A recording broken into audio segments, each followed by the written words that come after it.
Hi friends, welcome to బాల్మెన్సీ YouTube channel. సర్వే జన సుఖినో భవంతు. మన ఛానల్లో ఎక్కువ టెంపుల్స్ గురించి చూపెడుతూ ఉన్నాం. ఆ టెంపుల్స్ యొక్క ప్రత్యేకత, టెంపుల్ యొక్క చరిత్ర, ఎప్పుడు కట్టారు, అలాగే ఎట్లాంటి ఉత్సవాలు జరుగుతాయి, ఆ టెంపుల్స్ యొక్క ప్రాముఖ్యత ఏంటి, అంటే కోరిన కోరికలు ఎలా తీరుతాయి, ప్రదక్షిణలు ఎన్నిసార్లు చేయాలి, లేదంటే పూజలు ఏ విధమైన పూజలు ఉంటాయి, అట్లాంటివన్నీ డీటెయిల్డ్గా చాలా టెంపుల్స్ మనం తిరిగి డిఫరెంట్ ప్రదేశాలు తిరిగి చేసాం. ఈ వీడియో దానికి భిన్నంగా ఒక టెంపుల్ పూర్తి రాతితో ఎలా కన్స్ట్రక్ట్ చేస్తారు అనే దాని గురించి తెలుసుకుందాం.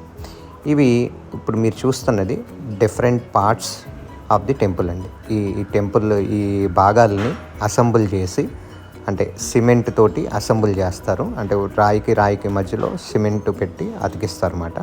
ఇప్పుడు చూసినట్టు అయితే ఇవి ఆల్రెడీ డిజైన్ చేసి దానికి తగ్గట్టుగా కట్ చేసుకున్న ముక్కలు. ఈ పీసెస్ ఎక్కడి నుంచి వస్తాయంటే మనకి ఫస్ట్గా ఎవరైతే టెంపుల్ కట్టిద్దాం అనుకున్నారో వాళ్ళు ఒక స్థపతిని మాట్లాడుకుంటారు. అంటే టెంపుల్ ఆర్కిటెక్ట్ అనుకోవచ్చు. మోస్ట్లీ తమిళనాడు వాళ్ళు బాగా కడతారంటారు. ఈ టెంపుల్ కూడా తమిళనాడు వాళ్ళే కన్స్ట్రక్షన్ చేస్తారు. మెయిన్ స్థపతి అండి, he is the architect of the temple. ఆ స్థపతి దగ్గరికి వెళ్ళి మాకు ఇలా ఇంత స్థలంలో ఇలా కావాలి అని టెంపుల్ పెడితే వాళ్ళు డిజైన్ చేస్తారు. కంప్యూటర్లో అవ్వచ్చు, మామూలుగా పెన్ అండ్ పెన్సిల్ తోటి అవ్వచ్చు. డిజైన్ చేసిన తర్వాత ఈ స్థపతి టీమ్ ఏం చేస్తారంటే ఒక క్వారీని సెలెక్ట్ చేసుకుంటారు. ఆ కైండ్ ఆఫ్ స్టోన్, ఎట్లాంటి స్టోన్ కావాలనేసి.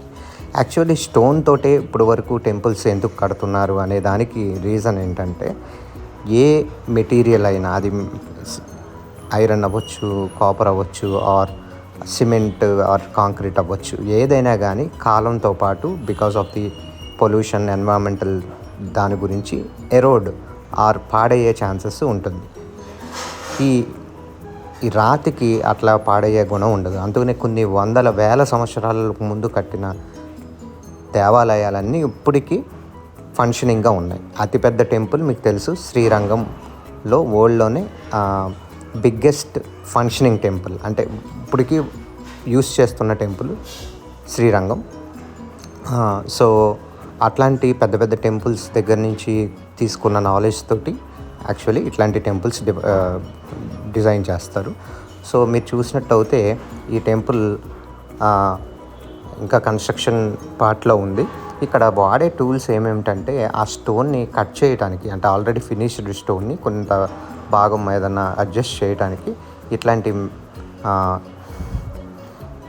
ఇన్స్ట్రుమెంట్స్ వాడతారు. ఇది రైట్ యాంగిల్ ఆర్ కొలబద్ద అంటారు. దీన్ని ఏంటంటే మనం కరెక్ట్ మెజర్మెంట్ తోటి స్ట్రైట్ లైన్లో వస్తుందా లేదా అని మెజర్ చేసుకోవడానికి యూస్ చేస్తారు. అదే కాకుండా ఇక్కడ ఆ స్టోన్ కటింగ్ చేసే మిషన్స్ కూడా మీరు చూశారు కదా. ఇక్కడ మహా సిమెంట్ యూస్ చేస్తున్నారండి. ఈ 2 స్టోన్ బ్లాక్స్ని అతికించడానికి. పాత టెంపుల్స్లో అయితే మనం ఒక్కొక్కసారి సీసం అనే మెటల్ కరిగించి పోస్తారు. కానీ ఈ టెంపుల్ మాత్రం చిన్న స్ట్రక్చరే కాబట్టి ఓన్లీ సిమెంట్, ఇసుక కూడా కలపకుండా వాటర్ కలిపి జాయింట్స్ వేస్తూ ఉంటారంట. సో మనం ముందుగా అసలు ఈ టెంపుల్ ఈ విధంగానే ఎందుకు కడుతున్నారు అనేది తెలుసుకోవడానికి ఒక చిన్న పాయింట్. టెంపుల్ ఆర్కిటెక్చర్ అనేది ఒక సబ్జెక్ట్ అండి. ఒక సివిల్ ఇంజనీరింగ్ వాళ్ళ కన్నా ఈ టెంపుల్స్ కన్స్ట్రక్ట్ చేసేవాళ్ళు చూస్తారు. జనరలీ మనకి నార్త్ ఇండియాలో టెంపుల్స్ ఒక రకంగా ఉంటాయి, సౌత్ ఇండియాలో టెంపుల్స్ ఒకలాగా ఉంటాయి. కొన్ని చోట్ల మిక్స్ ఆఫ్ దిస్ టూ ఉంటాయి అన్నమాట. సో నార్త్ ఇండియన్ స్టైల్లో కన్స్ట్రక్ట్ చేసే టెంపుల్స్ని ఏమంటారంటే నగర అంటారు. అవి ఎలా ఉంటాయంటే, మన పూరి జగన్నాథ్ టెంపుల్కి మళ్ళీ గోపురం ఎలా ఐస్ క్రీమ్ కోన్ లాగా ఉంటుంది, అది నగర స్టైలు. మన సౌత్ ఇండియన్ టెంపుల్స్ మీరు చూసే ఉంటారు, విమానం అంటే రౌండ్గా ఉండి, లేదంటే రాజగోపురం ఉండి, పెద్ద ప్రసాదాలు ఉండి, చుట్టూరు ప్రహరీ ఉండి, మండపం అంటూ ఉంటుంది. అది south Indian style or Dravidian architecture. ఈ రెండు కలిపిన మిశ్రమం అంటే నార్త్ ఇండియన్ స్టైల్ ఆర్ నగర స్టైల్ అండ్ ద్రావిడియన్ స్టైల్ కొంచెం మిక్సప్ చేసిన దీన్ని స్టైల్ని ఏమంటారంటే పెసర అంటారు, అవి కూడా మీరు చూడొచ్చు. ఇప్పుడు ఈ టెంపుల్లో కొంచెం ముందరకు వెళ్దామండి. నేను మండపం ఎదురుగా కడుతున్నారు, ఆ మండపం నుంచి లోపలికి వెళ్ళి తీస్తున్నాను. సో లోపల చివరిగా కనిపిస్తున్నది గర్భగుడి. ఇది శ్రీ వెంకటేశ్వర స్వామికి కన్స్ట్రక్ట్ చేస్తున్నారు. మీరు చూస్తే చుట్టూరు మన డోర్ పెట్టడానికి కూడా చాలా పాలిష్డ్ స్టోన్ యూస్ చేశారు. గోడలకి మాత్రం అన్పాలిష్డ్ కట్టెడ్ స్టోన్ యూస్ చేశారు. సో మీరు చూస్తే ఇక్కడ మార్కింగ్ కోసం ఒక కలర్ యూస్ చేశారండి. ఆ మార్కింగ్ దేనికంటే మనం కొలత కొలుచుకుని ఎంత హైట్ కావాలో అది మార్క్ చేయడానికి ఒక పెయింట్ లాంటిది యూస్ చేస్తున్నారు. సో ఈ టెంపుల్ మొత్తం కన్స్ట్రక్షన్ అవుతే చాలా నీట్గా శ్రద్ధగా చేస్తున్నారు. ఇది చాలా రోజుల మట్టి కడుతున్నారండి. నేను ఇంతకుముందు కూడా ఒక వీడియో తీశాను, అది కూడా పెట్టలేదు అనుకుంటా, అది కూడా పెడతాను. సో మీరు చుట్టూరు చూసినట్టయితే ఈ డిజైన్స్ కూడా ఆల్రెడీ కట్ చేసి తీసుకొచ్చినవండి. ఇప్పుడు ఎదురుగా కనిపిస్తున్నది మండపం, గుడి ఎదురుగా మండపం ఉంటుంది. ఆ పైన ఏమైనా కవరింగ్ వస్తుందా లేదంటే షెడ్ లాంటిది వేస్తారా అనేది తెలియదు. ఇంకా కింద బేస్మెంట్ కోసం నార్మల్ స్టోన్ ఇక్కడ నియర్ బై అవైలబుల్ అయ్యే స్టోన్, మన బేస్మెంట్కి యూస్ చేసే స్టోన్ ఇప్పుడు ఇక్కడ గుట్ట కింద ఉన్నాయి కదా, అవి యూస్ చేశారు.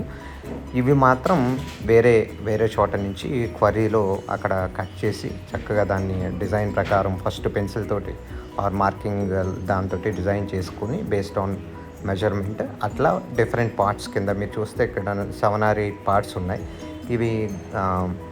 ఇవి పైన మండపానికి యూజ్ చేస్తారని చెప్పారు. అలాగే వేరేవి కూడా ఉన్నాయి, మిక్స్ అయ్యి ఉన్నాయి. అలాగే ఏమన్నా చిప్పింగ్ చేయాల్సి వస్తే ఇక్కడ కొంచెం చిప్పింగ్ కూడా చేస్తారు అవసరమైన చోట.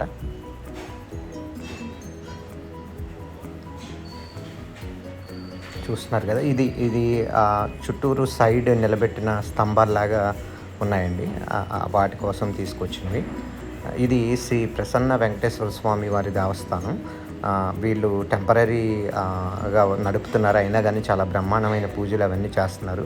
ఇది ముసాపేట హైదరాబాద్లో నిర్మిస్తున్నటువంటి టెంపుల్ అండి. మీరు ఎప్పుడైనా ముసాపేట వెళ్ళినప్పుడు వసుంధర హాస్పిటల్ దగ్గరలోనే ఈ టెంపుల్ ఉంటుంది, మీరు విజిట్ చేయొచ్చు. పక్కన ఆల్రెడీ ఫంక్షనింగ్ టెంపరీ సెటప్ ఉందండి. వెంకటేశ్వర స్వామి మూల విరాట్ అంతా అక్కడ పెట్టారు. వన్స్ ఈ టెంపుల్ కంప్లీట్ అయిపోతే చాలా అద్భుతంగా ఉంటుందని ఇక్కడ స్థానికులు చెప్తూ ఉన్నారు. ఇక్కడ స్థపతి ఎవరన్నా ఉంటే వాళ్ళతో మాట్లాడే ప్రయత్నం చేద్దాం అనుకున్నాను, నాకు ఎవరు కనిపించలేదండి. సో అక్కడ వర్కర్స్తో మాట్లాడాను, వాళ్ళంతా తమిళియన్స్. సో జస్ట్ ఇన్పుట్స్ తీసుకున్నాను, ఎలా అటాచ్ చేస్తారు రెండు స్టోన్ బ్లాక్స్ని అవన్నీ. ఎక్కడా కానీ ఈ స్టోన్ బ్లాక్స్ అతికిచ్చినట్టు కనిపించలేదు, అంత నీట్గా చేస్తూ ఉన్నారు. ఇప్పుడు మనం బ్యాక్ సైడ్ వెళ్దాం. బ్యాక్ సైడ్ కూడా కొన్ని స్టోన్ బ్లాక్స్ ఉన్నాయి. ఇవ్వండి ఇవే ఆ స్టోన్ బ్లాక్స్, అవి దేనికి యూస్ చేస్తారో మరి.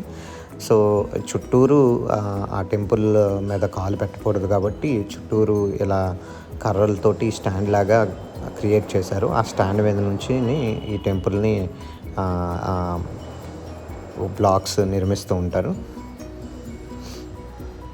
సో ఓవరాల్ ఇదండి టెంపుల్ ఆర్కిటెక్చర్ గురించి చూసుకున్నారు, ఎలా కన్స్ట్రక్షన్ ఎలా చేయాలనే స్టెప్స్ చూశారు. మీరు ఈ వీడియో నచ్చినట్టు అయితే కంపల్సరీ కామెంట్ చేయండి, సబ్స్క్రైబ్ చేయండి, లైక్ చేయండి.